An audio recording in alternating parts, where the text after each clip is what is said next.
siapa yang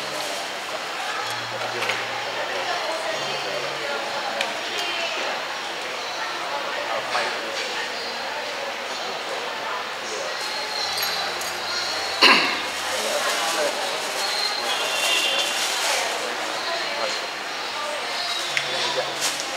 Siapa yang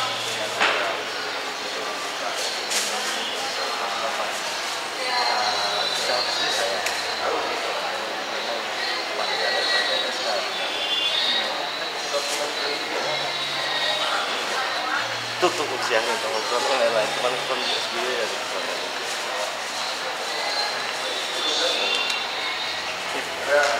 saya ke PD1 dulu ya.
Assalamualaikum warahmatullahi wabarakatuh.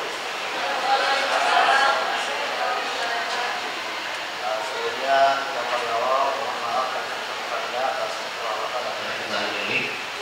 Insyaallah mungkin keterlambatan ini akan membuat stamina kita dalam mengingatkan kuliah umum ini menjadi bertambah fit. Dan saya mohon kita semua di sini sejenak kita memberikan penghargaan kepada salah satu guru besar Unsia yang tadi malam meninggal dunia, Profesor Joel Basya. Begitu saya mohon kesediaan kita semua sini untuk kita selama mungkin kepada atas kepergian beliau. Insyaallah dan alhamdulillah terima di sisi yang maha kuasa. Kita beri sebentar, persilakan.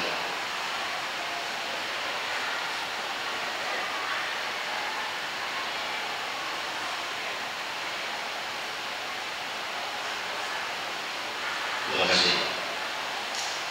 Bapak Ibu yang saya muliakan, perkenalkan saya Adi. Kebetulan saya saat ini adalah koordinator program di Pusat Indonesia.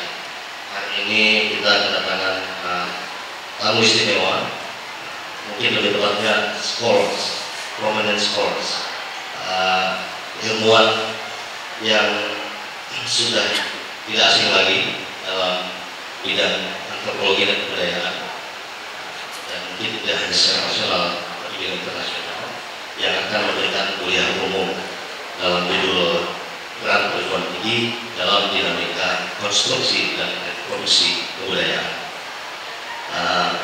Patut saya sampaikan bahwa kegiatan ini serangkai atau adalah salah satu rangkaian dari kegiatan satuan tugas persiapan pembentukan fakultas untuk jurusan-jurusan budaya dan seni di Unsia. Tanggal 18 kita sudah mulai dengan kegiatan rapat pleno, di mana seluruh narasumber yang juga latar seni dan budaya dari perguruan tinggi di Jakarta, Jogja, Malaysia, dan Sumatera Utara sudah hadir dan berkumpul. Kemudian dilanjutkan tanggal 19 dengan kegiatan seminar seni internasional di kawasan saya pakai, yang waktu itu kita menghadirkan hampir seluruh pemangku kepentingan bidang budaya dan seni. Dan selanjutnya dari dua kegiatan itu juga adalah kegiatan fokus discussion yang mengumpulkan dari kegiatan sebelumnya. Dan hari ini adalah akhir dari kegiatan saya oleh Satgas. Namun demikian, walaupun inisiasi atau pelaksanaan dari kegiatan ini dimulai dari Satgas, tapi kita berusaha semaksimal mungkin untuk terbuka dan melibatkan sebanyak-banyaknya pihak dalam fakultas ini. Setidaknya walaupun fakultas ini nanti tanda kutip akan atau belum tentu berdiri, setidaknya gerakan untuk menunjukkan kita terhadap kesadaran budaya, terutama melalui seni akan sudah mulai kita proses dan bagi dari kita mulai diskusi. Bapak Ibu yang saya muliakan, sekali lagi saya ucapkan terima kasih dan maaf atas kesempatan ini. Untuk mempersiapkan waktu, saya persilahkan kolega saya, Saudara Muhajir Al-Ayusi, salah satu alumni antropologi dari Universitas Gajah Mada, untuk memperkenalkan guru besar kita sekaligus memulai kuliah umum dan diskusi kita. Pada Saudara Muhajir saya persilakan.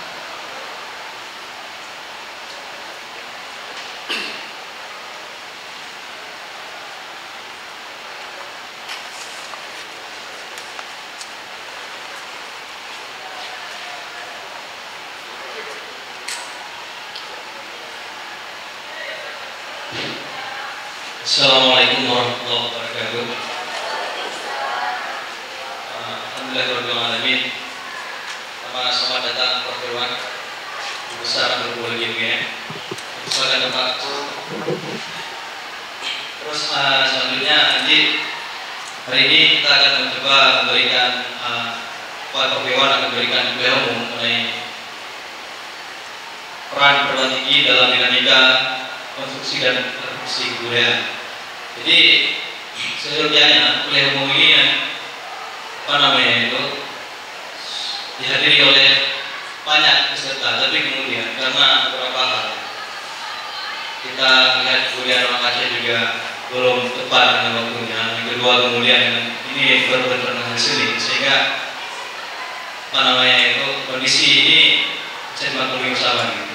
Nah, selanjutnya nanti Prof. Irwan akan memberikan beberapa hal mungkin yang menyangkut dengan proses bagaimana perguruan tinggi memproduksi kebudayaan. Ini kan sangat penting, makanya kita harus sama-sama melihat bagaimana sebenarnya peran perguruan tinggi dalam bidang kebudayaan. Pada Prof, silakan.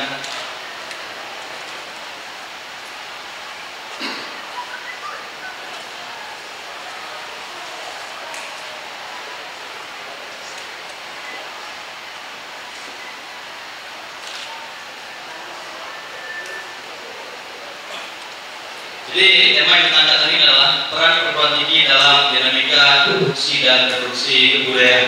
Ya. Saya akan bacakan sedikit mengenai biodata Prof. Irwan.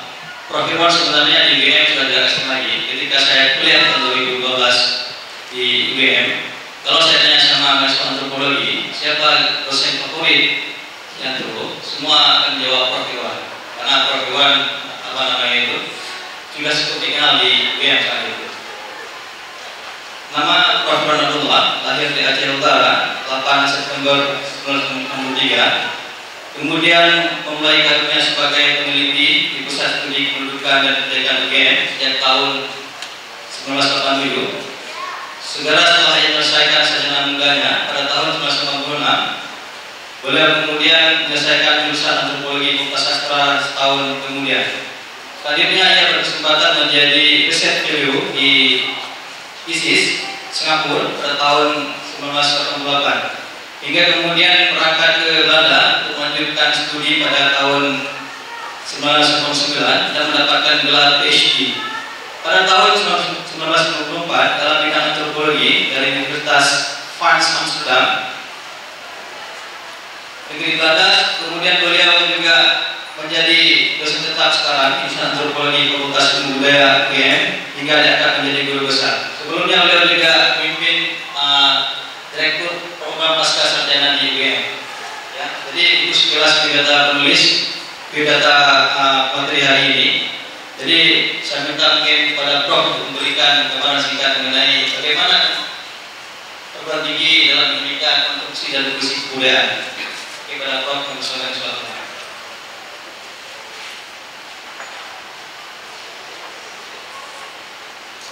Assalamualaikum warahmatullahi wabarakatuh. Alhamdulillah, syukurillah. Mari sama-sama kita panjatkan syukur kehadirat Allah Subhanahu wa taala atas segala rahmat, atas segala berkah, atas segala hidayah yang diberikan kepada kita tanpa ada satu kekuatan yang diberikan oleh yang di atas. Saya kira tidak mungkin kita ada pada hari ini di ruangan ini tanpa suatu pesan halus yang diberikan oleh Yang Maha Kuasa. Itu juga kita tidak akan sampai ke ruang auditorium yang berbahagia ini. Dan orang-orang yang hari ini ada di sini insya Allah adalah orang-orang yang dimudahkan rezeki karena sudah mengambil langkah-langkah yang utama, langkah-langkah yang penuh berkah untuk mendapatkan sesuatu yang dibutuhkan, suatu keilmuan, satu perjalanan intelektual. Karena begitu satu langkah kita mulai pagi hari untuk pergi ke perguruan tinggi, pergi ke sini dengan Bismillah, Allah la haula wala quwwata illa billah, itu adalah sebuah niatan yang luar biasa untuk mendapatkan sesuatu, untuk mendapatkan berkah dalam hidup kita ini. Oleh karena itu hari ini saya maknai sebagai sesuatu yang sangat berharga. Justru ketika ruang seminar ini tidak dipenuhi oleh peserta-peserta, justru ketika di dalam suasana begitu sulit kita untuk membangun dunia akademik, itu artinya saya menganggap orang-orang yang ada hari ini di ruangan ini adalah orang-orang pilihan. Insya Allah akan dibukakan jalan, akan dimudahkan untuk menyelesaikan studi dan juga untuk berhasil di dalam dunia akademik. Karena hadirin yang berbahagia yang saya hormati, saya ini dilahirkan di sebuah kampung di pinggir laut di Matang Gumpang Gua sana, yang dulu disebut Aceh Utara, tapi sekarang disebut Biren. Jadi saya kecil itu seperti sebagian besar kita pergi ke Lusmawe untuk sekolah, dan saya sempat menyelesaikan SD saya di benua terbesar di dunia, benua Raja. Benua Raja itu di Kuala Simpang. Jadi dari situ saya hijrah ke Lusmawe dan menyelesaikan SMP 1 di Lusmawe. Kemudian waktu saya SMA di Lusmawe kelas 3, terus saya berpikir mengapa saya tidak pergi ke Jogja. Kebetulan ada paman yang mau mengantar saya ke Jogja untuk mendapatkan satu kesempatan pendidikan yang jauh lebih baik. Dan alhamdulillah saya kemudian diterima di UGM di antropologi dan sampai selesai di sana.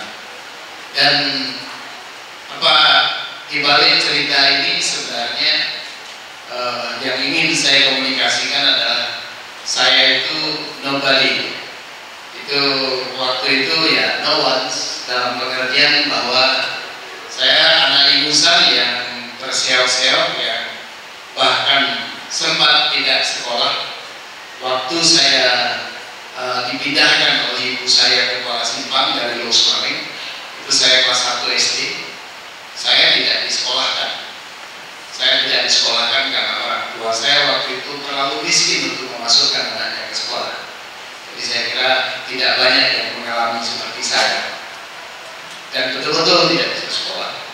Baru kemudian tahun berikutnya saya disekolahkan, dan saya beruntung pada kelas 3 kepala sekolah mengatakan anak ini tidak cocok di kelas 3, dinaikkan ke kelas 4. Dulu boleh model-model seperti itu. Jadi saya beruntung bisa mengejar karena saya lompat ke kelas 4. Dan kemudian waktu S1 saya dilompatkan oleh dekan di Ustaz Amsterdam. Saya tidak usah pakai S2, saya dilompatkan ke S3. Jadi saya ini tanpa master, dari S1 dilompatkan ke S3. Kemudian di Gajah Mada, ketika saya masih lektor, jadi naik pangkat, itu dari lektor saya tidak punya lektor kepala, dilompatkan ke guru besar. Jadi itu ceritanya kenapa saya bisa mencapai umur 30 menjadi doktor dan umur 40 menjadi guru besar di Universitas Gajah Mada. Dan itu bermula sebenarnya dari tanah Rencong semuanya. Bermula dari sebuah semangat untuk hijrah, untuk mengubah sesuatu. Jadi akhirnya kalau ada orang tanya pada saya, kenapa, bagaimana kiatnya sampai kemana-mana, sampai bisa eksis di dalam dunia akademik, saya bilang, bangunlah ketika orang lain tidur. Artinya apa? Ya kurangilah tidur kita. Saya biasa bangun jam 1, bangun jam 3. Sangat umum. Hidup saya itu dimulai dari jam 3 pagi. Untuk apa? Untuk mencapai sesuatu yang kita inginkan. Karena kakek saya di Makagung Papua itu selalu bilang pada saya, kalau kamu bangun paling pagi, itu artinya rezeki itu masih banyak. Orang lain itu belum mengambil rezeki. Tapi kalau kamu bangun kesiangan, rezeki itu sudah ada. Jadi itu yang saya ingat dari ketua kakek saya, seorang kecil di Makassar rumah dua sana, di Jangka Alu. Nah, hadirin yang berbahagia, ini untuk menunjukkan pada hadirin semua betapa bersemangatnya saya pulang ke Aceh. Dan setiap ada telepon atau SMS dari teman-teman di Aceh, itu menjadi prioritas. Saya selalu kemana-mana memberi seminar, memberi kuliah musim panas dan sebagainya, tapi Aceh itu prioritas. Karena apa? Karena dari sinilah saya mendapatkan semangat jiwa, dan saya bangga. Saya bangga sekali sebagai orang Aceh. Suatu ketika di Belanda, waktu perkenalan dengan orang-orang di Belanda, ditanya, dari mana? Dari Jogja, dari mana? Dari Bandung, dari mana? Dari Jakarta. Sampai pada saya ditanya, saya bilang dari Aceh. Orang Belanda itu langsung terkesima dan mengatakan Aceh. Oh, jadi yang lain itu biasa aja, tapi ketika saya bilang orang Aceh, dia berhenti. Dan dia langsung bicara sama saya panjang lebar kalau kakeknya dulu di Aceh dan sebagainya. Dan orang Belanda sangat kagum sama orang Aceh. Dan dia bercerita, dia bilang orang Aceh itu yang tidak pernah bisa dikalahkan oleh kakek saya. Dia bercerita tentang kakek, tentang perjalanan kakek di Aceh. Bangga sekali. Dan orang itu sampai sekarang bersahabat dengan saya. Dan dia juga bangga punya teman orang Aceh. Itu bikin saya bangga. Satu ketika saya jadi mahasiswa teladan nasional di Jakarta, dan ketika diperkenalkan itu saya diperkenalkan sebagai orang Aceh. Saya mewakili Jogja, jadi pada malam hari itu di Jakarta ada 2 orang Aceh, satu mewakili Rusia, satu mewakili Gajah Mada. Dan itu Anda bisa bayangkan, seorang Aceh mewakili Gajah Mada yang perannya, yang kompetisinya begitu tinggi. Dan kalau Anda bayangkan siapa yang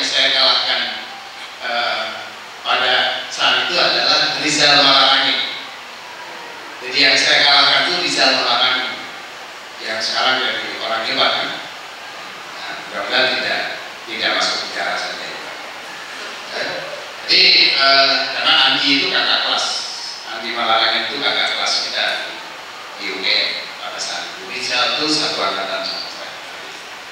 Nah, hadirin yang berbahagia, perjalanan akademik dalam rangka membangun suatu kultur akademik ini membutuhkan komitmen-komitmen yang dalam sebagai seorang dosen dan sebagai seorang guru. Saya mencoba mengambil inspirasi dari apa yang disampaikan oleh Sujatmoko. Tulisan Sujatmoko ini tulisan yang sudah cukup lama, tapi saya melihatnya sebagai sesuatu yang sangat penting. Dia mengatakan bahwa saya kira tidak ada seorang pun yang akan menyangka kenyataan bahwa ilmu kemanusiaan semata mengalami semacam kehidupan yang tertekan dalam sistem pendidikan kita, bahwa kehadirannya telah ke daerah tepian oleh suatu anggapan tentang adanya keharusan untuk terlebih dahulu mengusahakan kemajuan dalam bidang ilmu pengetahuan alam dan teknik. Jadi dari 10 Dewan Research Nasional itu ada 10 komisi. Ilmu sosial humaniora itu masuk komisi 10. Dan itu adalah komisi yang paling sedikit dialokasikan anggaran. Perhatian-perhatian pada ilmu dan ilmuwan sosial itu sangat terbatas. Dan concern kita di sini saya kira menjadi sangat penting. Terutama pada hari ini kita berdiri di Aceh, kita berada di Aceh sebagai ilmuwan sosial. Ya, kita pantas prihatin kalau saya sebut ilmuwan sosial itu maksudnya ilmu sosial budaya, sosial humaniora, karena di dalam terminologi yang dipakai secara internasional itu adalah social humanities. Jadi seperti di Malaysia di berbagai tempat dia fakultasnya fakultas science humanities, di situ juga ada sosial budaya.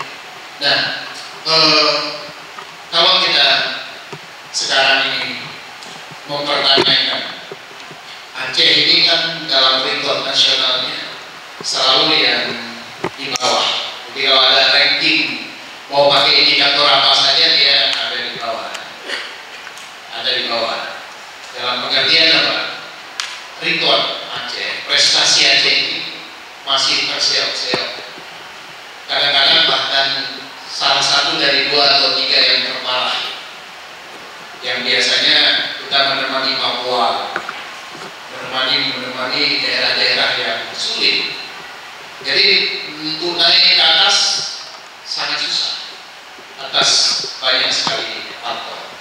Tapi saya ingin mengatakan bahwa di dalam banyak studi diperlihatkan daerah-daerah yang maju di Indonesia dan di dunia itu adalah daerah-daerah yang memberikan apresiasi, penghargaan, komitmen yang besar pada kebudayaan. Indonesia yang paling maju itu adalah Yogyakarta, Bali, Bandung, dan sekitar-sekitar itu. Jadi kalau kita bilang di Indonesia ini ada kebudayaan yang terkuat dalam berbagai indikator, maka dia adalah kebudayaan Bali, kebudayaan Sunda, dan kebudayaan Jawa yang berpusat di Bandung, di Jogja. Kenapa? Karena dalam kebudayaan itu masih diajarkan kebudayaan dan masih bahasa daerahnya masih dipakai di dalam bahasa tulisan, bukan hanya tutur. Publikasi-publikasi masih berlangsung di dalam bahasa daerah. Jadi masih banyak publikasi yang ditulis dalam bahasa Sunda, Rancakinya Air Rosidi misalnya. Kemudian juga di Bali, koran masih ditulis dalam bahasa Bali, puisi masih dibuat dalam bahasa Bali. Di Jogja juga begitu. Di dalam kebudayaan lain seperti Aceh, Minang, Batak, dan sebagainya, Makassar itu sudah berkurang. Nah, daerah-daerah yang memperhatikan kebudayaan seperti juga Korea, Jepang, Brazil, dan banyak daerah lain, itu daerah-daerah yang maju. Jadi apa artinya? Ada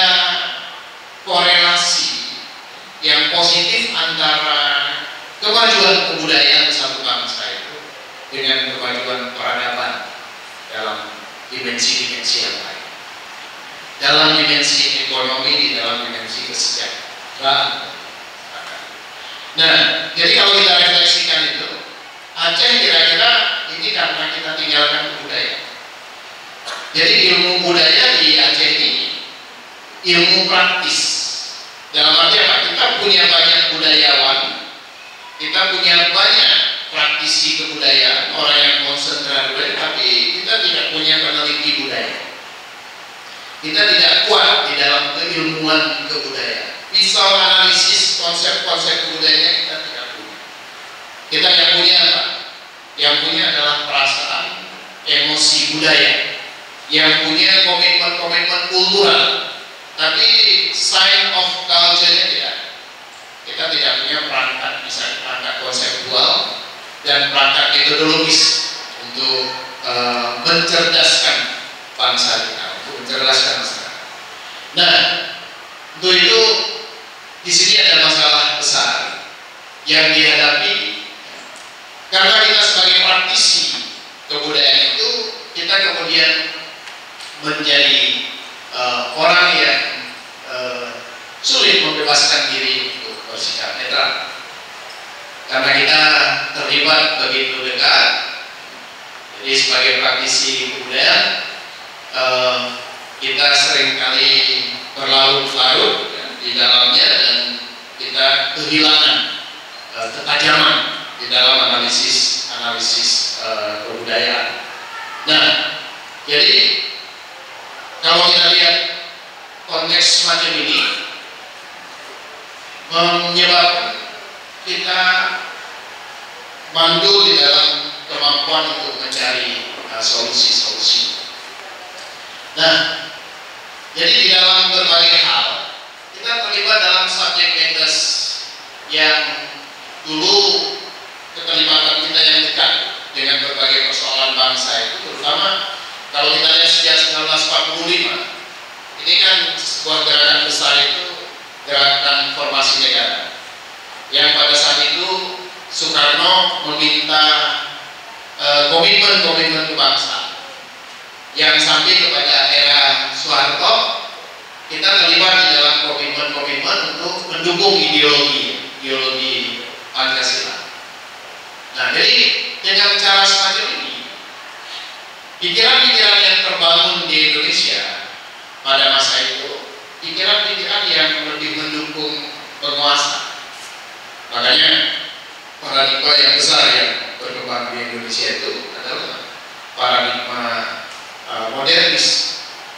Kita tidak punya banyak orang yang dididik misalnya dengan latar belakang post-strukturalis, yang didik dengan latar belakang feminis, yang betul-betul feminis dalam arti saintifik, bukan praktisi gender, praktisi gerakan perempuan, tapi seorang saintis yang punya perspektif feminis. Kalau mau saya beri contoh, bahkan orangnya sudah ada, itu Mansur Fakih. Itu contoh yang paling tepat untuk mengatakan seorang saintis di dalam gerakan feminis itu, bukan praktisi. Nah, jadi salah satu bukti dari paradigma modernis yang berkembang yang di dalam kita membangun bangsa ini, di dalam gaya bangsa itu, pada saat kita berbicara masalah kemiskinan yang tidak pernah putus sampai hari ini. Jadi coba Bapak Ibu sekalian, teman-teman lihat apa yang digunakan sebagai ukuran untuk menentukan kemiskinan dan untuk memberi bantuan. Itu adalah lantai rumah. Kalau lantai rumahnya tanah, berarti dia miskin. Itu paradigma modernis. Jadi tidak melihat kemiskinan itu dengan cara yang lebih terbuka, yang lebih membela persoalan-persoalan ketimpangan, membela kelompok-kelompok marginal. Tapi tindakan-tindakan yang diambil itu tindakan modernis, bukan tindakan misalnya strukturalis, apalagi tindakan seperti tadi misalnya feminis. Nah, jadi ketika kita berada di bawah bayang negara, maka sikap kritis kita ini tidak berkembang. Metode-metode penelitian yang terbuka yang bersifat naturalistik itu tidak laku.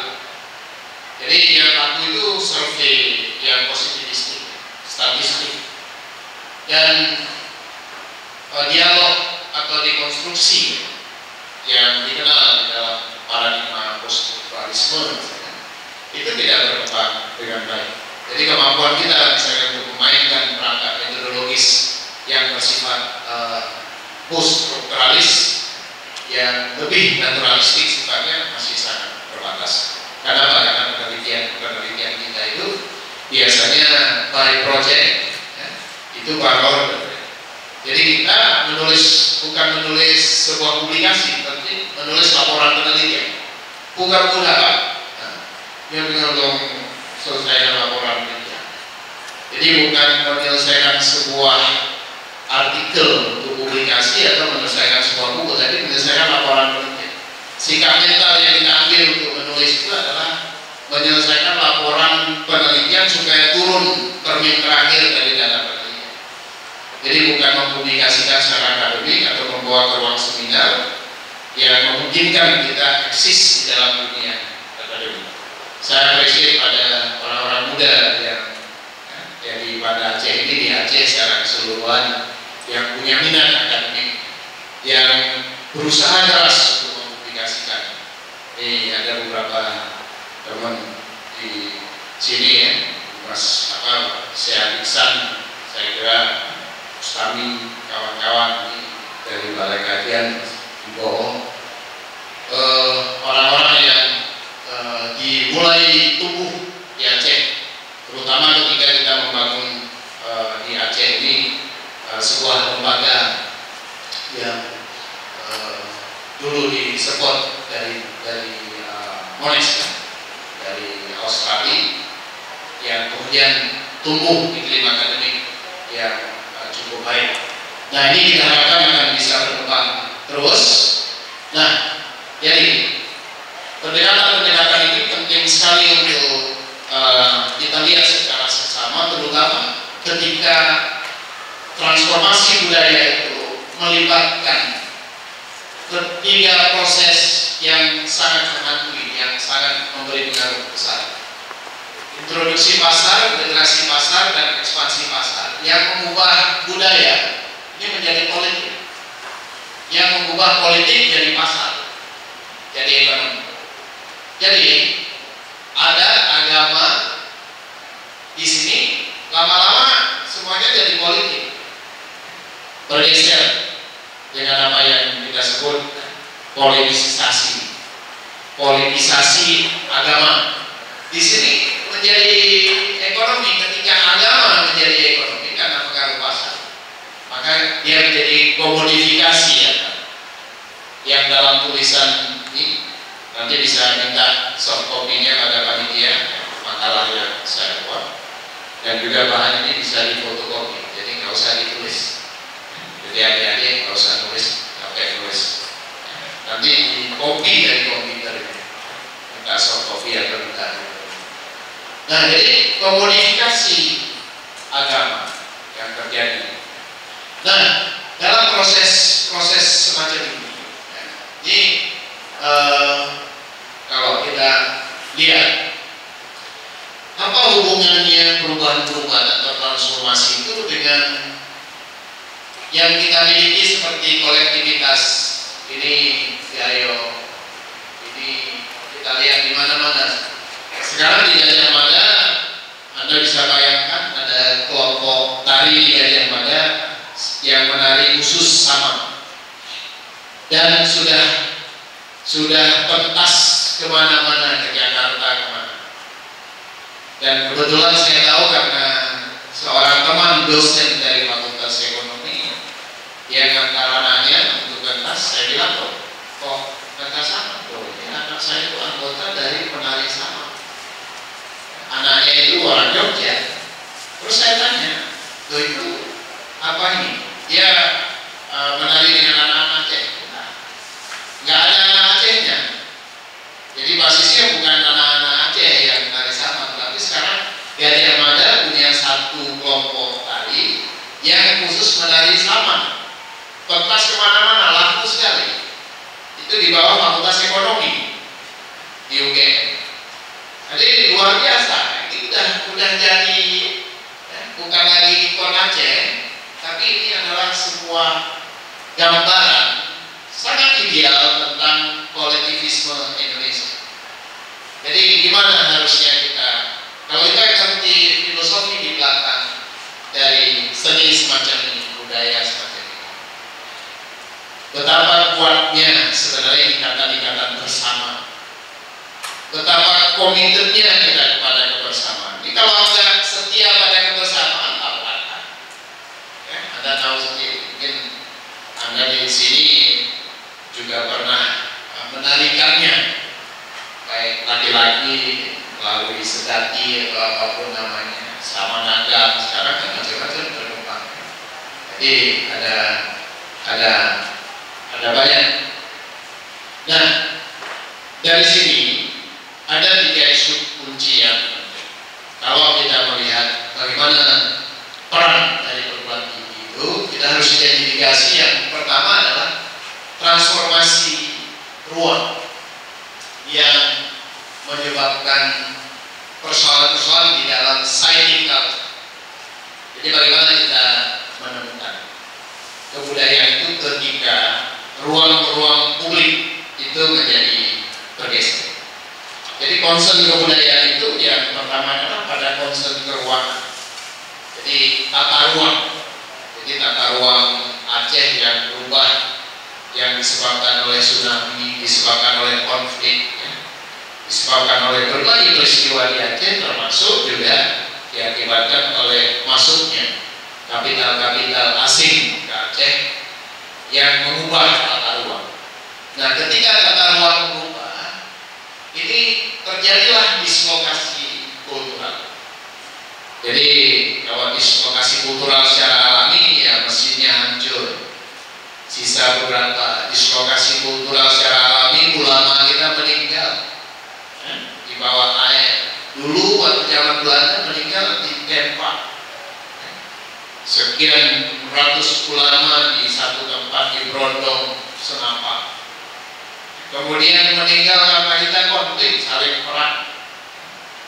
Kemudian meninggal karena tsunami, itu namanya dislokasi kultural. Artinya apa? Mencari guru ngajinya udah ada. Guru ngajinya udah meninggal. Atau mencari tempat ngaji udah ada lagi, udah dibakar. Itu namanya dislokasi. Itu persoalan besar yang kita hadapi dalam kebudayaan. Yang ketiga, ini new morality, moralitas baru yang kita hadapi. Jadi Aceh sekarang kalau kita masuk ke Aceh dibandingkan dengan Aceh dulu, Aceh waktu saya kecil, itu beda sekali, ya. Beda sekali. Aceh dari waktu ke waktu Aceh ini sangat dinamis. Aceh sangat dinamis. Kalau orang belum pernah ke Aceh, dia nggak bisa bayangkan dinamika sosiokultural Aceh itu seperti apa. Tapi kalau orang udah masuk sini, dulu sering saya gambarkan Aceh itu secara konvensional dengan mengatakan Aceh itu tidak menakutkan. Aceh itu tidak tertutup. Karena apa? Ada Arab, ada Cina, ada Eropa, ada India. Jadi bukan terdiri dari satu. Aceh ini beragam yang dilihat satu. Artinya apa? Kita dari kubu sudah terbuka. Sebelum orang lain, jadi saya pernah suatu ketika pergi ke Zeeland.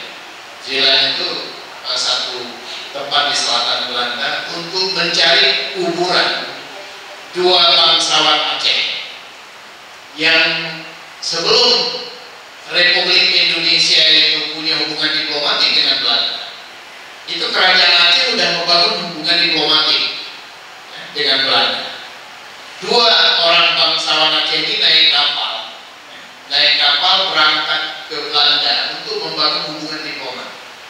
Yang satu sakit meninggal di jalan, yang satu lagi sampai ke Belanda, yang kemudian juga meninggal.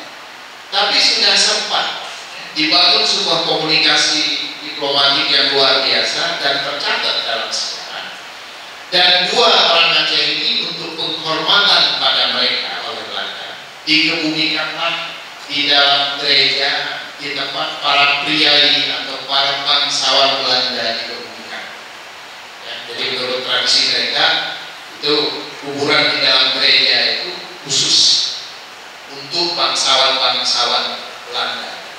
Nah, orang Aceh diberi tempat yang sangat mulia di situ. Saya pergi ke sana mencari dan ketemu kuburan ini. Kenapa? Karena seorang dosen di Universitas Panamsikan itu bercerita pada saya. Karena kebetulan dosen ini Pubdeyoga namanya, Pak Pubdeyoga itu dia berasal dari desa ini, dari selatan Belanda. Dia yang cerita sama saya kalau dari kecil dia dengar cerita tentang bangsawan Belanda. Dia pun udah lupa-lupa ingat. Terus suatu hari dia bilang, "Mas, yuk kita cari." Pergilah saya berdua dia mencari dan ketemu. Itu jauh sebelum Indonesia ini membangun hubungan diplomatik.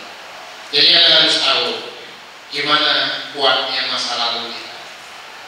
Jadi ini refleksi ini juga perlu pada hari ini ketika kita sedang membangun atau kita sedang punya pekan kebudayaan Aceh. Nah, jadi perubahan dari batas-batas geografis kita, ruang tadi, ini mendorong munculnya identitas-identitas baru.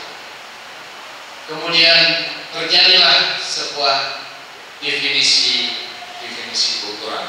Jadi ini groups ya, ciri-ciri kelompoknya menjadi berubah. Nah, jadi kalau kita lihat tadi, transformasinya adalah mengubah konteks agama tadi, adat, menjadi konteks negara yang legalitas formal, birokrasi, sekuler, sampai kepada pasar dengan kontraktual dan liberal. Jadi maksudnya apa? Transformasi dari atas ke bawah ini merupakan sebuah ancaman yang perlu dibaca, yang perlu kita lihat. Nah, apakah ruang-ruang tadi atau sejauh mana terjadi perubahan kultural yang terjadi dalam ruang tadi? Kita coba lihat pada 4 indikator penting. Yang pertama, Aceh sebagai bagian dari proses transformasi global tadi, dengan konteks yang berubah, yang sangat dinamis tadi.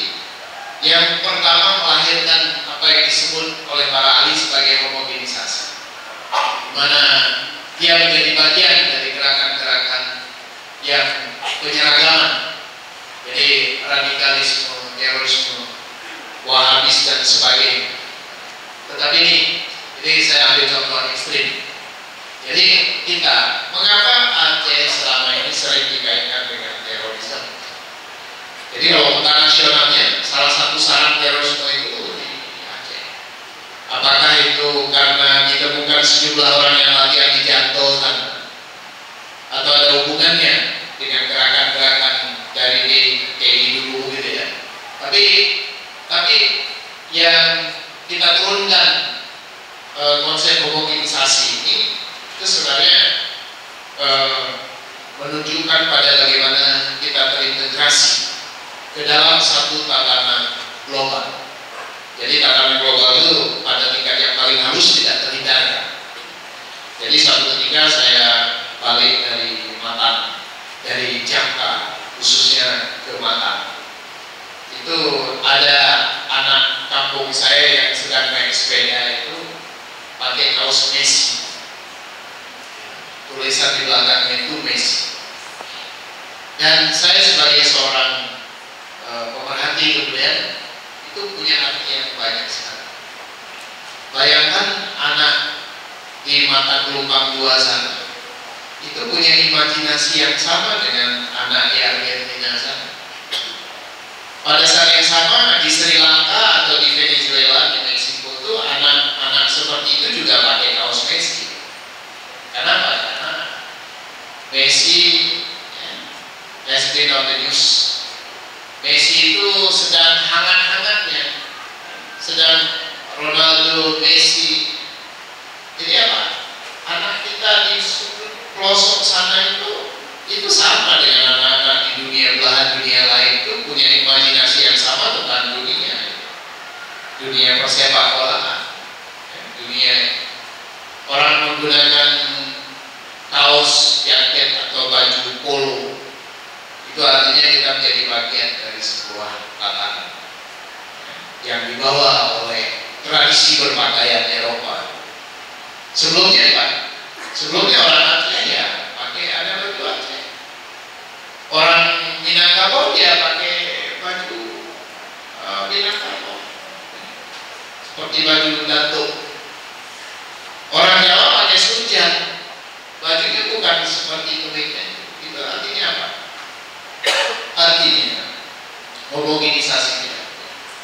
Sekarang kita menjadi bagian dari homogen yang mudah digerakkan oleh satu kata kunci. Nah, diferensiasi perbedaan dengan gaya hidup. Ketika gaya hidup masuk kemana-mana, jadi itu berbahaya. Berbahaya karena ini tradisi konsumsi itu kan dibangun setelah aktivitas produksinya diselesaikan. Jadi yang namanya masyarakat yang tingkat konsumsinya tinggi seperti Amerika, Eropa, Jepang aja tidak terlalu tinggi tingkat konsumsi. Amerika dia menjadi penikmat-penikmat, orang Prancis menjadi penikmat-penikmat itu dengan konsumsi yang luar biasa itu ketika mereka sudah menyelesaikan aktivitas produksi.